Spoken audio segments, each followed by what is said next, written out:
Bonjour à tous, aujourd'hui j'avais envie de m'évader un petit peu et donc j'ai décidé de vous montrer comment réaliser un pingouin en origami. Allons-y. Donc il vous faut une feuille carrée. Donc moi j'ai un peu crayonné une des faces, sachant que la partie plus claire pour moi correspondra au ventre du pingouin. Donc vous pouvez faire de même, ou si vous avez du papier avec deux faces, ça peut aussi être sympa.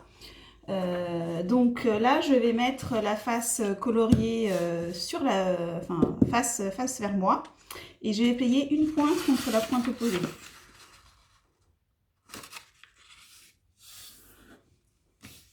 Voilà, donc on a un triangle. Et donc là, je vais rabattre une des pointes, alors pas contre l'arête, c'est ce qu'on fait d'habitude, mais un petit peu avant. Et donc ça va correspondre à une des ailes enfin je sais pas si on peut appeler ça une aile, du pingouin. Donc comme ceci, donc on plie au niveau de la pointe, mais on ne vient pas rabattre le bord contre le bord, on s'arrête un petit peu avant. Et de l'autre, une fois qu'on a fait ça, on retourne et on fait pareil de l'autre côté. Donc on s'aligne sur ce qu'on vient de faire de l'autre face. Donc on obtient ceci. Donc la même chose des deux côtés. Là, on va réouvrir avec la face où on voit les ailettes vers soi et on va replier la pointe. Donc ça va faire la tête à l'intérieur sur le trait central. Donc vous la repliez, on va dire comme ceci. Donc là, ça va correspondre à la taille de la tête, donc à vous de voir si vous faire une grosse tête ou une petite tête. Donc, on va replier la pointe sur l'arête centrale, à la hauteur que vous souhaitez. Et on va replier la partie basse de l'autre côté. Donc, à peu près à cette hauteur-ci. Donc, d'une côté, on a la pointe qui est repliée. De l'autre côté, on a le bas qui est replié. Là, on va venir plier en deux. Donc on a ceci. Et comme on avait déjà vu sur d'autres origamis, on va venir relever la tête. Donc on relève la tête et en fonction de la hauteur où vous souhaitez, vous pliez la tête.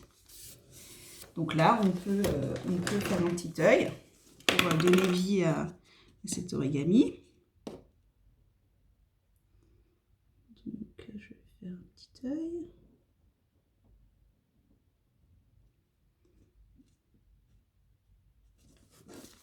Voilà. Donc ça, c'est un premier pli qu'on peut faire.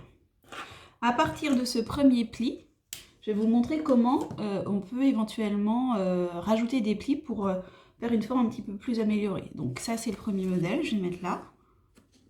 Hop. Donc le deuxième, on part. Je ne vais pas tomber, je vais plutôt le mettre. Hop, non, je le plie là. De là. Là, ce qu'on va faire, c'est qu'on va déjà donner un petit peu vie aux ailes. Donc on va faire un espèce d'accordéon. On va plier une première fois l'aile. Comme ceci. Et après, on va replier sur elle-même. Donc, ça nous fait un espèce de petite... si vous voyez, on a plié une première fois comme ça. Et on a replié par-dessus pour donner un petit aspect accordéon, on va dire. On va pareil de l'autre côté. Hop. Et je replie. Donc là, ça donne une petite vie au niveau des ailes. Et pour la tête, on peut aussi un petit peu l'améliorer. Donc on va faire ce qu'on a déjà fait, je crois, pour les poussins. Donc on va plier deux fois de suite au niveau du bec. Donc on va faire deux traits parallèles, je vais vous montrer. Hop. Donc je les trace pour que vous voyez bien. Donc on va plier à deux endroits. Donc on va plier déjà ici. Hop. Et on fait un deuxième pli ici. Donc là, on a marqué nos deux plis à l'endroit où j'ai fait les traits. Et là, on va rentrer le bec à l'intérieur. Donc on ouvre. On fait une première fois, on met la pointe complètement à l'intérieur. Et ensuite, là, on a fait le deuxième pli. On va ressortir le petit bec. Donc c'est exactement ce qu'on a fait pour les poussins. Donc là, ça nous donne une version déjà un petit peu plus améliorée. Où on peut aussi refaire un petit œil.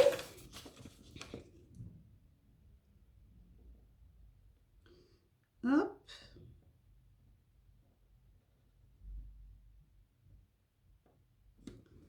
On va lui faire comme comme ceci, celui-là. Donc, ça, c'est la première version toute simple. La première version avec les ailes et le bec.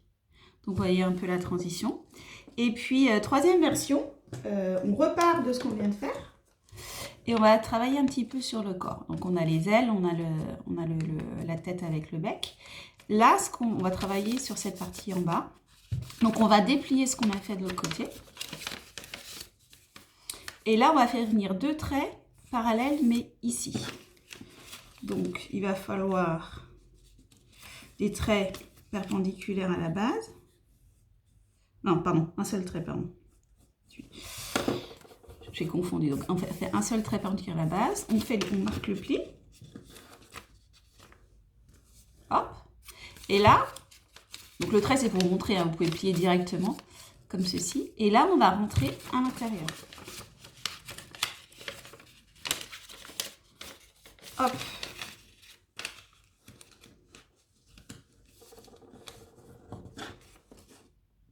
Voilà, et donc là, on a notre troisième modèle.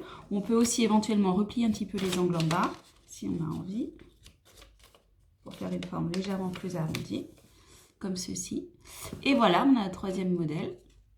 Et donc, on peut là aussi faire un petit œil. On peut, si jamais la tête ne nous convient pas, parce qu'elle est trop penchée vers l'arrière, là, on peut éventuellement la retravailler un petit peu. Pour la positionner où l'on souhaite. Voilà, donc là je l'ai repositionné un petit peu. N'hésitez pas, hein, si la tête ne tombe pas là où vous voulez, la retravailler. Et donc là, on va faire un petit œil. On peut mettre une petite joue si on veut. Hop. Et donc voilà les 3 modèles. Je les mets pour vous les uns à côté des autres. Donc du modèle le plus simple au plus compliqué, en fonction de ce que vous souhaitez faire.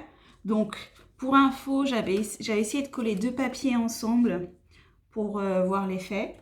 Donc c'est assez sympa parce que du coup ça délimite bien le ventre du reste du pingouin. Par contre, du coup ça fait un papier assez épais, donc c'est plus difficile à plier. Mais vous pouvez essayer aussi. Donc voilà ma petite famille pingouin. À vous!